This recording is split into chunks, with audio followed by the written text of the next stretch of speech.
लो जी भाईजान, ए जंगल वाले टोए च दवाई पै गई है। ए देखो मच्छियां ए आ रही ने नज़र। ये महकमे नूं दस्सण वास्ते सिर्फ जनाब, ये महकमा भी गल्लां करदा वे ते ठेकेदार ज्यादती करदे ने शिकारियां नाल। ए दवाई पई है, होर विखा देना मैं। मेन टोया ओह उत्ते वे जिथे शिकारी जनाब जुड़े ने। ए वेख लो जी, आ रहा नज़र। ए दवाई जहर सुट्टी इन्हां विच जी, इन्हां नूं कोई होश नहीं।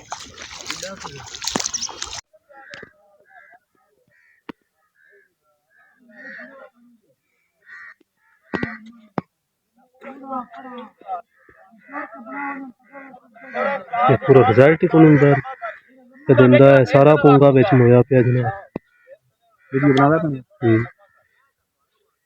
सफेद जितना भी दिसता पिया सारा बच्चा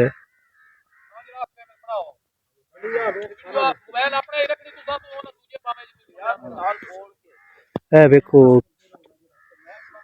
ढेर सारे जनाब बहुत ज्यादा जान हो गया।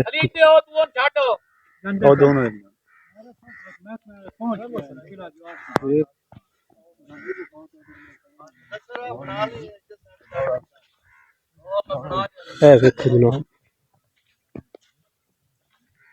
ए जनाब दिसदी पई है। ए जनाब, ए जनाब चेक करते जाओ। वेखो जनाब किड्डे किड्डे दाने जनाब, जेड़े रखा लेना 15-20 बोरियां बाहर के कड्डियां ने। तो क्या बोलो ना, ठेकेदार जहर पाई बिच।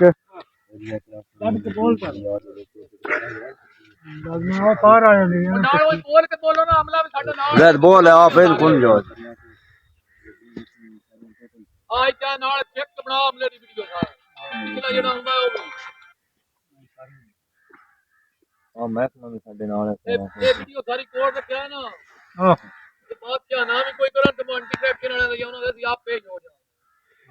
जितनी मच्छी है सारी जनाब इन्ना फद लई है कल। ते मच्छी जेड़ी है ना वो बहुत ज्यादा थल्ले वाला टोया जेड़ा उंदे ते भी जहर असर किया है। उंदे ते भी मच्छी बहुत ज्यादा जेड़ी है ना, बच्चा भी मार गया। तो वड्डी मच्छी भी जेड़ी है ना वो भी बहुत ज्यादा मर गई है।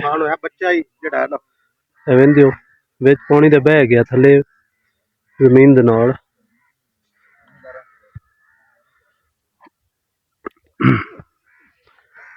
जनाब साडे कोल मुलाजम भी आ गए ने, ठीक है।